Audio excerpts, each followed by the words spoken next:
Série alternée, c'est une série réelle somme des UN, hein, donc, où UN est égal à moins 1 puissance n Vn, avec Vn qui est une série positive décroissante. Autrement dit, les termes vont changer de signe à chaque fois. Donc plus, moins, etc. Et puis en valeur absolue, ils vont être décroissants. Alors la série somme des UN est convergente de limite S. Donc c'est une catégorie de série très très importante. Hein. De plus, les suites S de P, S de P plus 1 sont adjacentes de limite S. Donc c'est-à-dire qu'on vérifie, elle vérifie ça. Hein. On a déjà étudié les suites adjacentes. Hein. Et le reste Rn vérifie ça. Ce qui permet de majorer l'erreur commise en assimilant Sn et puis la limite S quand n est grand. Exemple, la série harmonique alternée, donc 1 sur n, c'est évidemment strictement décroissant, positif, et donc elle est convergente. On verra plus loin que sa limite est Ln2. Alors montrons tout ça, S de P plus 1 est croissant, il suffit de faire ça, de voir que c'est positif. S de P est décroissant, tout ça c'est strictement évident.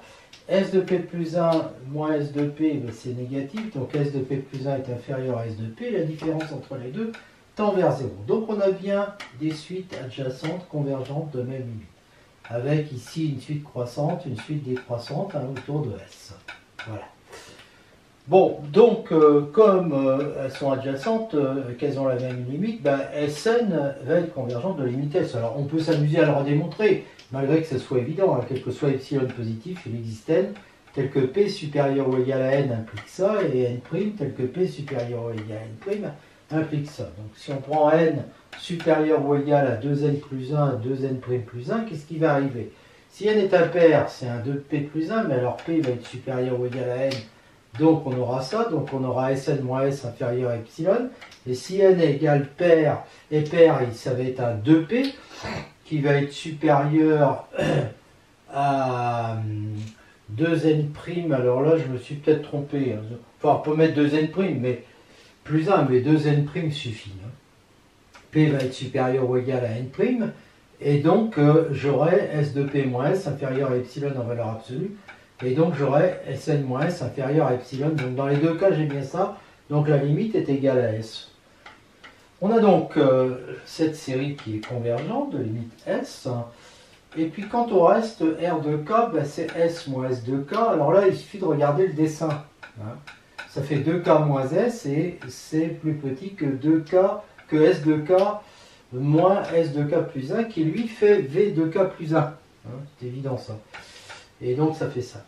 Et puis dans l'autre cas, le reste d'ordre de K plus 1, ça va être S moins S de K plus 1, donc S moins ça, c'est plus petit que S de K plus 2, moins S de K plus 1, et ce truc-là, ça fait V de K plus 2, c'est-à-dire ça. Donc dans les deux cas, je vois bien que Rn, hein, U, n plus 1, d'accord, Rn, U, n plus 1 aussi.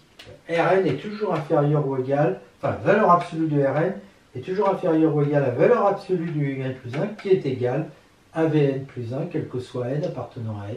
On a tout démontré.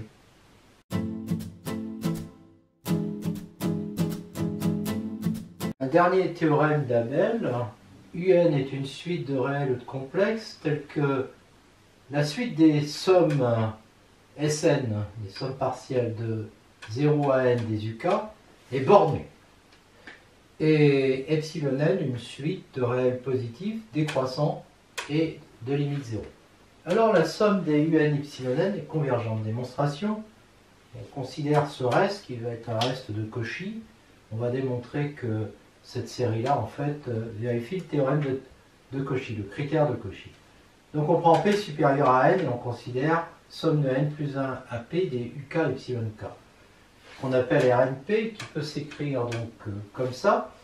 Et donc là, quand je pars du premier terme, ça va être celui-là, puis ensuite le deuxième terme, etc. Jusqu'au dernier terme et à l'avant-dernier. Et je vais rassembler les SK qu'on retrouve toujours en deux endroits, sauf celui-là, qui reste tout seul. Celui-là, il va avec celui-là. Et puis ainsi de suite, ils vont tous aller avec d'autres. Celui-là va partir avec un autre. Celui-là, il part avec celui-là. Celui-là est parti avant, il reste epsilon P SP. Et donc, je prends maintenant le module et je dis que c'est inférieur ou égal à la somme des modules. Inégalité triangulaire, donc. Mais je n'oublie pas que les epsilon k sont positifs et que epsilon k plus 1 est toujours plus grand que epsilon k plus 2 puisque la suite est décroissante. Donc toutes mes parenthèses ici, elles sont positives, ce sont des réels positifs. Donc ça se majore en prenant, alors pour le premier, moins Sn, je prends sa valeur, sa module. Voilà. Puis là aussi, etc. Et comme la suite Sn est bornée, tous les Sk sont inférieurs ou égaux à m, positif. Donc ça va être inférieur ou égal à m, vecteur de epsilon n plus 1 plus epsilon n plus 1 moins epsilon n plus 2 plus epsilon 2 n plus 2 moins epsilon n plus 3, etc. Et ils s'en vont tous, hein, y compris le dernier, mais, enfin tous sauf les deux premiers. Donc ça nous fait ça. Bon, m il est fixe, ça tend vers 0, donc le produit tend vers 0, quel que soit epsilon positif, il existe donc n, tel que pour, dès que p est supérieur à n, supérieur ou égal à n, Rnp est inférieur à epsilon, donc ça veut dire que somme des un epsilon n vérifie le critère de Cauchy, comme on est dans C, elle est donc convergente. Remarque, ça va s'appliquer en particulier si la somme des un est convergente, puisque si elle est convergente, les Sn vont être automatiquement bornés. Un exemple, on prend AN une suite de réels positifs décroissants tendant vers 0, donc ce qui remplace les epsilon n, et θ différente de capi. Alors la somme des AN cosinus n θ, des AN sinus n θ et des AN exponentielle in θ est convergente. Alors on va prendre la dernière parce que la première c'est la partie réelle et la deuxième c'est la partie imaginaire. Donc on étudie ça. Donc Sn c'est la somme de 0 à n, donc ça fait ça puisque θ est différente de capi. Hein, c'est une suite géométrique. Et je factorise exponentielle in plus 1 sur 2 θ en haut, exponentielle i θ sur 2 en bas, et de façon à faire apparaître 2 i sinus et 2 i sinus en bas, si bien que ça nous fait sinus n plus 1 sur 2 θ, sinus n plus 1 sur 2 θ, sinus θ sur 2. Et en valeur absolue, c'est donc inférieur ou égal, ça fait le module, c'est un module, pardon. Et donc ça va être inférieur ou égal, le sinus pareil, c'est inférieur ou égal à 1, ça fait 1 en module, et il va rester le sinus θ sur 2. Donc c'est majoré. Et donc la suite AN étant positive décroissante tendant vers 0, on peut appliquer le théorème d'Abel, et donc somme des AN exponentielle in θ est convergente. Donc la somme des parties réelles est convergente, et on sait que sa somme, c'est-à-dire la limite, est égale à la partie réelle de la série convergente qu'on a vue avant. D'accord? Donc somme des AN cosinus n θ convergente égale partie réelle de somme des AN exponentielle in θ. Idem pour les sinus, somme des AN sinus n θ est convergente égale à la partie imaginaire de la somme des AN exponentielle in θ. Donc un exemple c'est quand on prend AN égale 1 sur n, somme de 1 à plus l'infini d'exponentielle in θ sur n, hein, va être convergente, celle-là aussi et celle-là aussi, pour θ différente de capi k appartenant à z, parce qu'on a ça. Ce qui ne sautait pas aux yeux, hein, parce que la convergence ici, par exemple, n'est pas une convergence absolue. Si on prend le module de ça, ça fait somme des 1 sur n, et on est fichu parce que ça diverge. D'accord? Mais voilà, ça, on vient de démontrer que c'était convergent.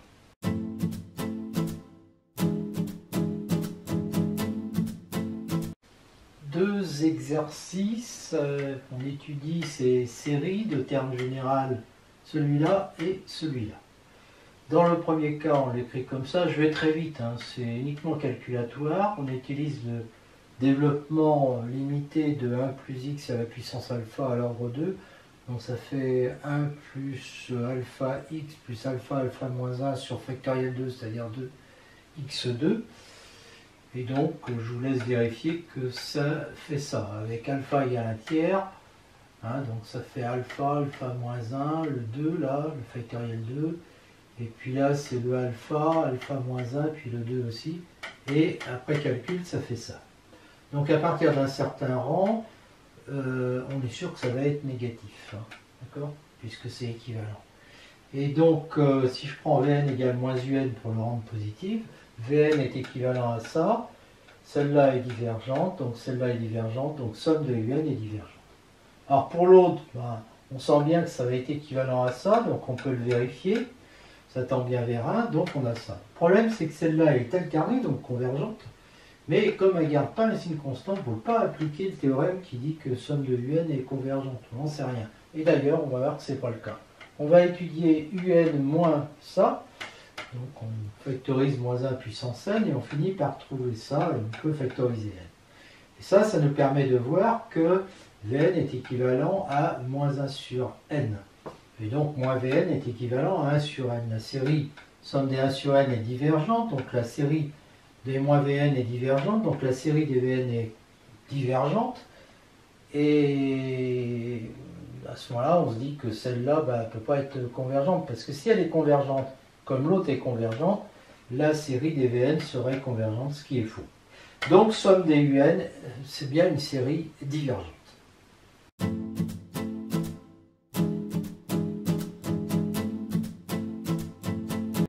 Une propriété importante qui établit le lien entre des séries des intégrales généralisées dans le cas d'une fonction positive strictement décroissante et localement intégrable.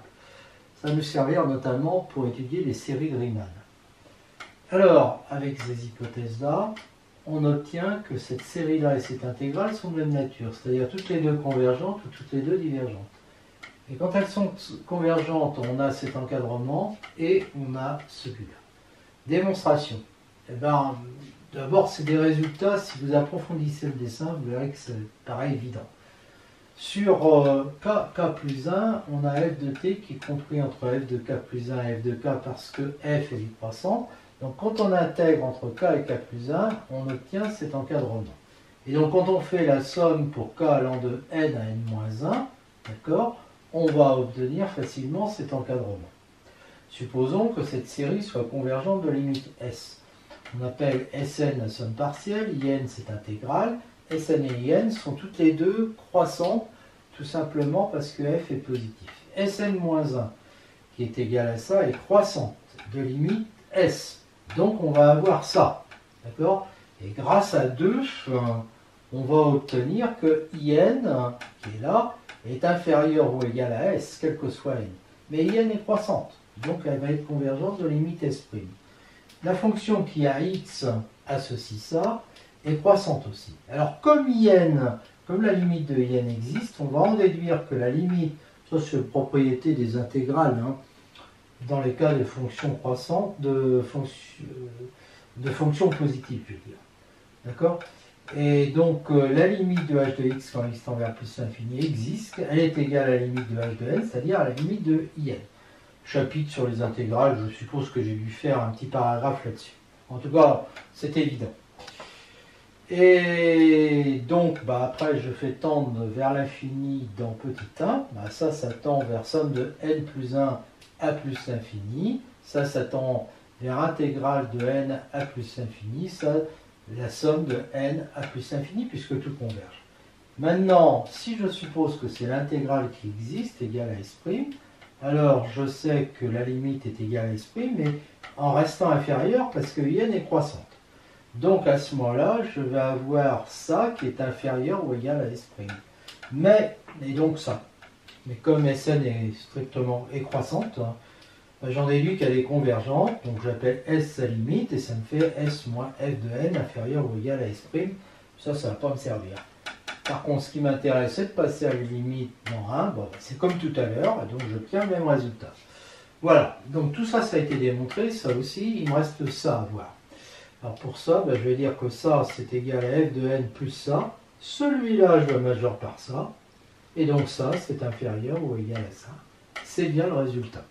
Série de Riemann, ce sont les séries de la forme somme de 1 à plus l'infini de 1 sur n puissance alpha, où alpha est un nombre réel. Elles sont convergentes si et seulement si alpha est supérieur à 1. Démonstration, supposons alpha positif. On considère cette fonction qui est dérivable. La dérivée, c'est celle-là, positive. Donc, la fonction est croissante. Elle est croissante et positive. F égale 1 sur U, c'est la fonction qui à x fait correspondre 1 sur x puissance alpha. Elle est positive décroissante et donc on peut appliquer le résultat précédent. C'est-à-dire que cette série-là converge si et seulement si cette intégrale-là est convergente. Donc celle-là converge si et seulement si ça c'est convergent. Alors cette intégrale, on peut l'écrire somme de t à la puissance moins alpha dt qui s'intègre par du t à la puissance moins alpha plus 1 sur 1 moins alpha entre 1 et plus l'infini. Et donc ça nous fait limite quand t tend vers plus l'infini de, alors en 1 ça vaut t puissance 0, c'est-à-dire ça vaut 1 sur 1 moins alpha. Donc ça fait ça. Et on voit que ça fait 1 sur 1 moins alpha si alpha est supérieur à 1, parce qu'à ce moment-là ça tend vers 0. Et sinon, si alpha est entre 0 et 1, eh bien ce truc-là va être entre 0 et 1. Et donc, quand t tend vers plus l'infini, ça tend vers plus l'infini, donc ça fera du moins l'infini. D'accord? Voilà. Alors, si alpha est égal à 1, bah, c'est ça. Et ça s'intègre comme ça fait plus l'infini. Donc, l'intégrale est divergente. Donc, la somme des 1 sur k est divergente. Voilà. Alors, ici, donc, on voit bien que l'intégrale est divergente. Hein, donc, la série va être divergente. Et puis ici, bah, la série va être convergente puisque l'intégrale est convergente. Si alpha égale 0, bon, bah, c'est évidemment divergent. Et si alpha est négatif, alpha est égal à moins bêta, où bêta va être positif. Et donc, ça sera égal à n puissance bêta avec un bêta positif qui tend donc vers plus l'infini, donc la série est divergente. Bon, bah, on a exploré tous les cas et on voit bien que le seul cas où c'est convergent, c'est le cas alpha est supérieur à 1, d'où le résultat. Conséquence, la série harmonique somme des 1 sur n, bah, elle est divergente et comme c'est une série à terme positive, eh bien elle va donc être égale à plus l'infini, la somme, la limite. La série, elle, de somme de 1 sur plus l'infini de 1 sur n au carré est convergente, elle, on la calculera plus tard. Et si on prend la série somme, alors ça c'est parce que alpha est égal à 2, supérieur à 1, ça c'est parce que alpha est égal à 1. Et pour ici, alpha est égal à 1,5, eh bien c'est plus petit que 1. Et donc cette série-là va être divergente. La règle de Riemann, l'immense mathématicien, un des plus grands de tous les temps, mathématicien allemand du 19e siècle, qui a touché à tout, et on le connaît surtout par l'intégrale, mais il a travaillé dans tous les domaines, y compris la géométrie, la théorie des nombres.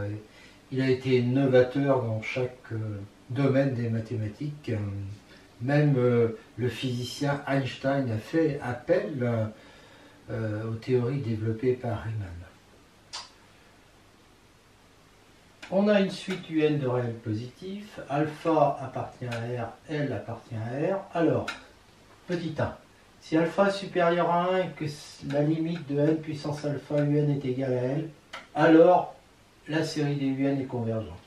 Si alpha est inférieur ou égal à 1 et que la limite de n puissance alpha UN est égale à L différente 0, alors la série des UN est divergente. Si alpha est inférieur ou égal à 1 et que la limite de n puissance alpha UN est égale à plus l'infini, alors la série des UN est divergente. Démonstration du petit 1, on considère, dans le 2 et 3 aussi d'ailleurs, Vn égale 1 sur n puissance alpha pour n appartenant à une étoile, donc positive.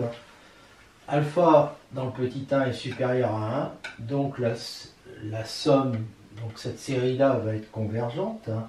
Et quand on fait UN sur Vn, ça fait ça tend vers L. Si L égale 0, on sait qu'alors somme des UN est convergente. Si L est différent de 0, alors L est positif parce que les UN sont positifs. On sait qu'alors ces deux séries ont même nature, donc la somme des UN est convergente puisque celle-là est convergente. On est toujours dans alpha supérieur à 1. En fait, ce qu'on utilise ici pour démontrer tout ça, c'est on s'appuie sur une propriété qu'on a vue de la limite de UN sur Vn. D'accord ? Dans le deuxième cas, alpha est inférieur ou égal à 1, donc la somme des UN est divergente. UN sur Vn n'a pas changé, est égal à ça. Il tend vers AL positif, donc on sait que les deux séries ont la même nature, et donc comme celle-là est divergente, l'autre est divergente. Et dans le petit 3, UN sur Vn tend vers plus l'infini. On sait que si somme des UN est convergente, alors somme de Vn est convergente. Donc si celle-là est divergente, celle-là est divergente. Or, celle-là, elle est justement divergente. C'est bien le cas, parce que alpha est inférieur ou égal à 1. Donc, le résultat, c'est que l'autre est divergente. Pardon, on est là. Et quelques exemples. D'abord, avec cette série positive, n cube un est égal à ça, qui tend vers E, c'est facile, on prend le logarithme. Donc, somme des UN est convergente, parce que alpha est égal à 3. Là, on applique, on est dans le petit 1. Celle-là, avec ça, là du coup on fait NUN qui tend vers E. Alors là, le alpha est égal à 1, inférieur ou égal à 1. Donc on en déduit que somme de UN est divergente. Ça, on applique le petit 2 ici. Le petit 3, on prend cette série-là avec UN, qui est donc toujours UN est positif, et N à la puissance 3,5. Alors 3,5, il est supérieur à 1. UN est égal à ln sur racine de n tend vers 0, donc la somme des UN est convergente. Enfin, celle-là, eh bien, je multiplie par racine de n, c'est-à-dire n puissance 1,5, donc là, alpha est inférieur à 1, et ça tend vers plus l'infini, d'accord? Donc, j'applique le petit 3, et je vois que somme des UN est divergente. Et il y aurait la même chose si je remplace racine de n par n, parce qu'à ce moment-là, je multiplie par n, je suis bien avec alpha inférieur ou égal à 1, puisque alpha est égal à 1. La limite sera égale à ln, la limite de ln de n, c'est plus l'infini, donc là aussi, elle est divergente.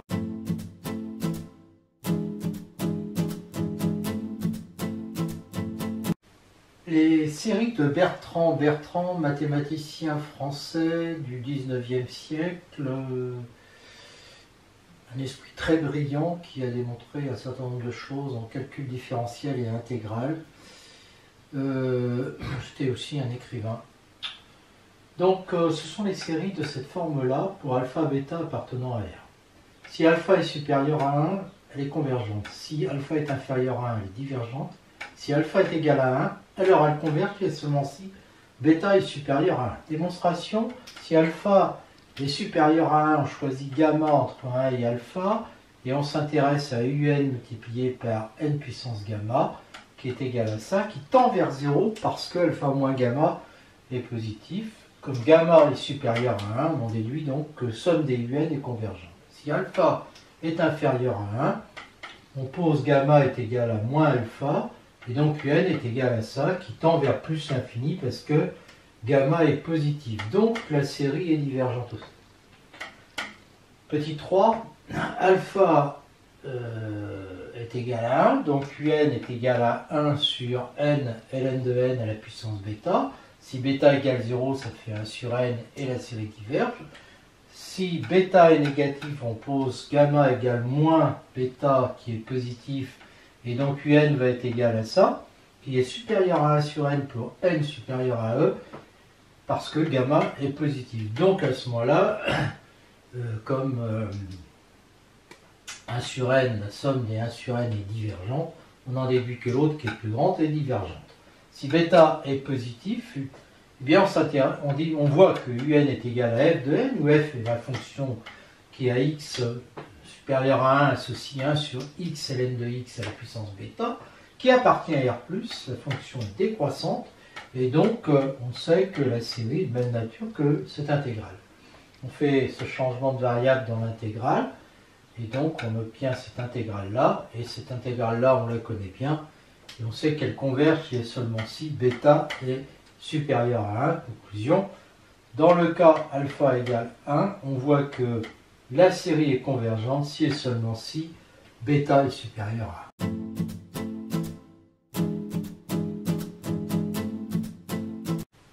Nous voyons maintenant deux critères de convergence très importants, celui de Cauchy et d'Alembert. Cauchy, c'est l'immense mathématicien du 19e siècle, touche à tout, géométrie, analyse. Son œuvre est considérable, donc je ne vais pas la détailler. On le retrouve de très nombreuses fois dans les théorèmes qu'on a vus ensemble. D'Alembert, c'est pareil, c'est un immense savant, philosophe des Lumières, créateur de l'encyclopédie, et un touche-à-tout aussi en physique et en mathématiques. Là, on est au XVIIIe siècle.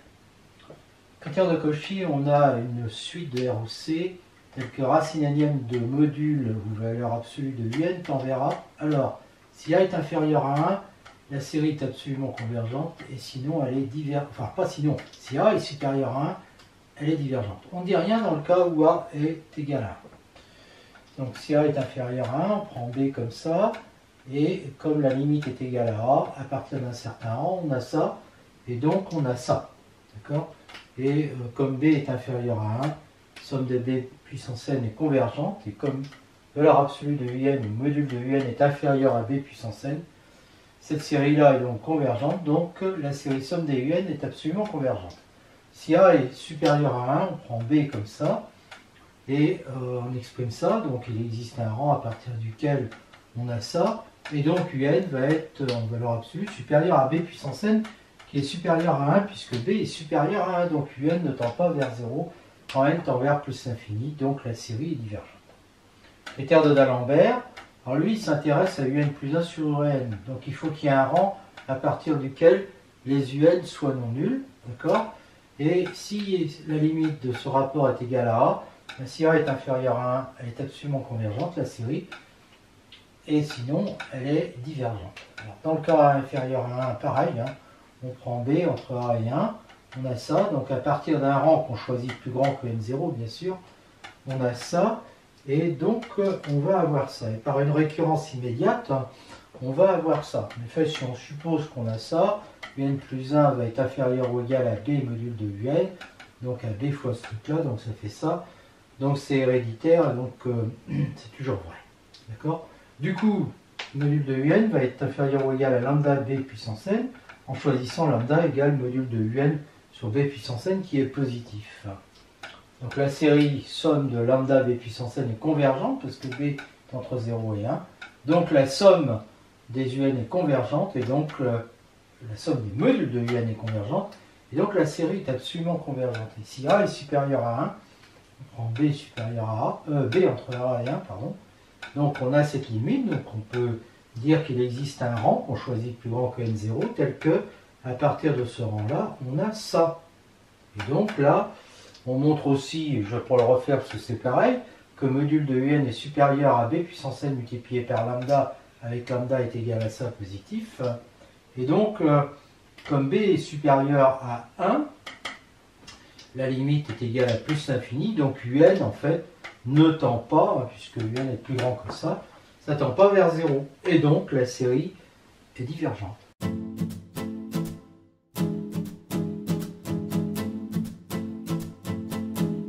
Le théorème de Cauchy, c'est un théorème qui va dire un lien entre la règle de d'Alembert, qui disait des choses sur un plus 1 sur un et la convergence de la série, et puis celle de Cauchy qui disait des choses à partir de racine énième de un.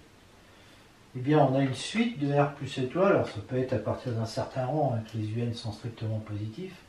Si on a ça, alors on a ça. Et si on a ça, alors on a ça. Donc en fait, que L appartienne à R ou qu'il soit égal à plus l'infini, cette limite-là est toujours égale à celle-là. Démonstration, premier cas, L est réel positif, on traduit donc la limite en disant ça, et une récurrence évidente sur n supérieur ou égal à grand N nous donne ça.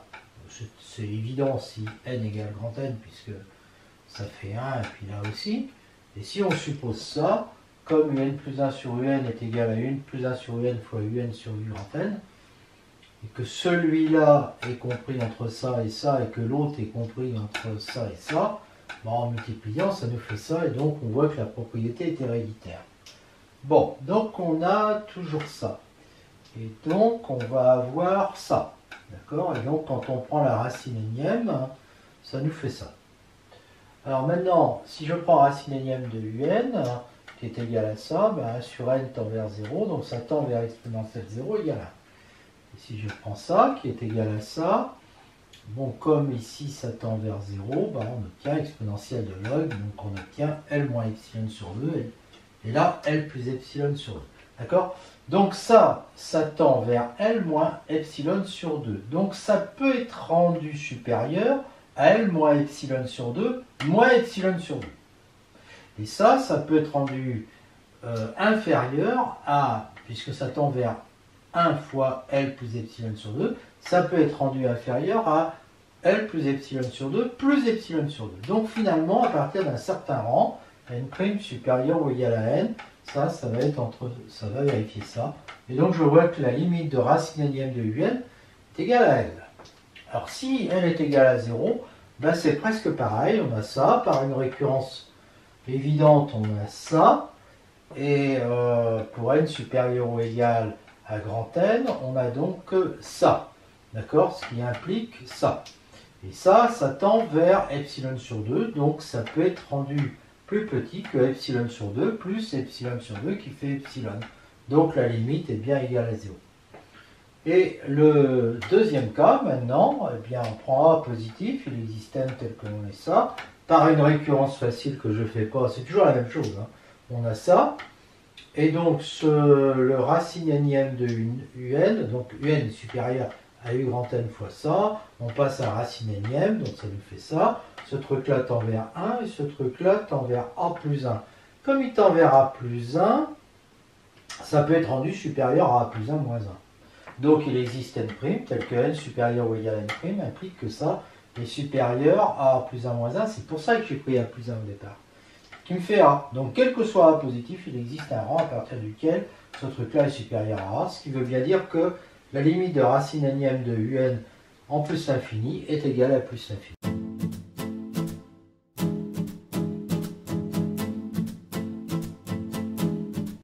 Nous avons deux suites UNVN de R plus étoile vérifiant UN plus 1 sur UN inférieur ou égal à VN plus 1 sur VN à partir d'un certain rang. Alors si la somme des VN, la série des VN converge, alors la série des UN converge. Évidemment, en contraposé, si la série des UN diverge, alors la série des VN diverge. Démonstration par récurrence sur N, on a facilement ça. Bon, c'est évident si n est égal à grand N, puisque ça fait 1 inférieur ou égal à 1. Et si on suppose ça, on utilise ça, et du coup un plus 1 va être inférieur ou égal à un fois Vn plus 1 sur Vn.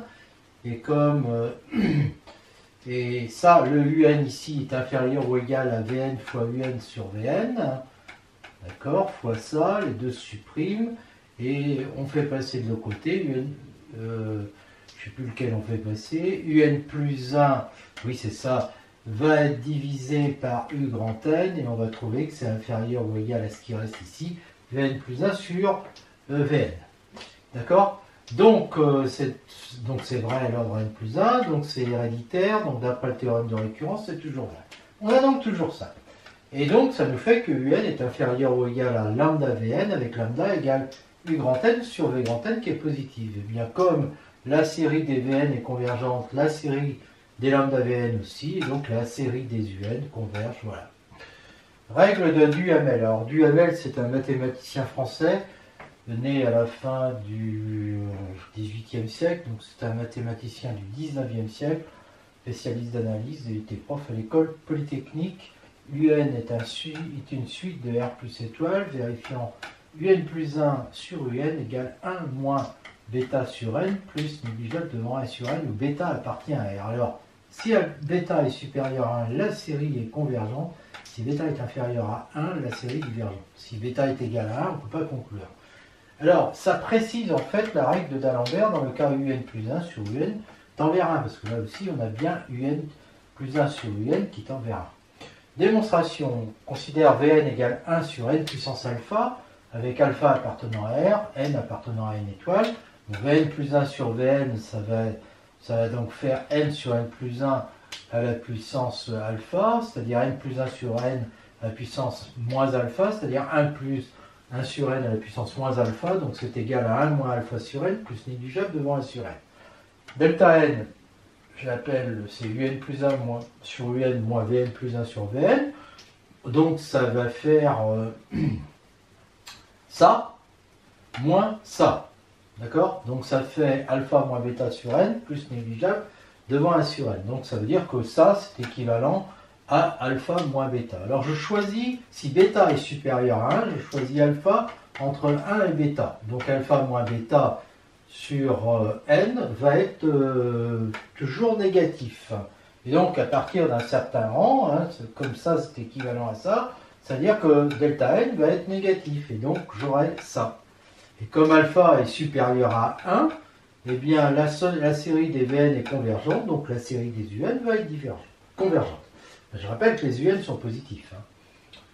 Et si bêta est inférieur à 1, je choisis alpha comme ça, et donc alpha moins bêta sur n est positif, donc ça veut dire que ça c'est positif, donc comme c'est équivalent, à partir d'un certain rang, delta n va être positif, et donc je vais avoir ça. Et donc ça veut dire que, alors ça, je peux dire supérieur ou égal, hein, c'est pas, voilà. Et donc alpha inférieur à 1, ça implique que, évidemment que la somme des Vn est divergente, on l'a vu. Hein. Et donc, comme on a cette inégalité, d'après ce qu'on a vu précédemment, ça implique que la somme des Un est divergente. Voilà. Exemple, ben je prends cette série avec ces termes-là. Il est facile de voir que n plus 1 sur un est égal à 2n plus 1 sur 2n plus 2, qui s'écrit 1 moins 1 sur 2n plus 2. Donc 1 moins 1 sur 2n facteur de ça, donc 1 moins 1 sur 2n facteur, et là je fais un développement limité, 1 moins 1 sur n plus négligeable devant 1 sur n. Donc ça fait 1 moins 1 sur 2n plus 1 sur n2, mais lui il est négligeable devant 1 sur n, donc ça fait ça. Et là, je vois que par rapport à ce que j'ai dit avant, le bêta est égal à 1,5 et 1,5 est inférieur à 1. Donc ma série somme des UN va être divergente.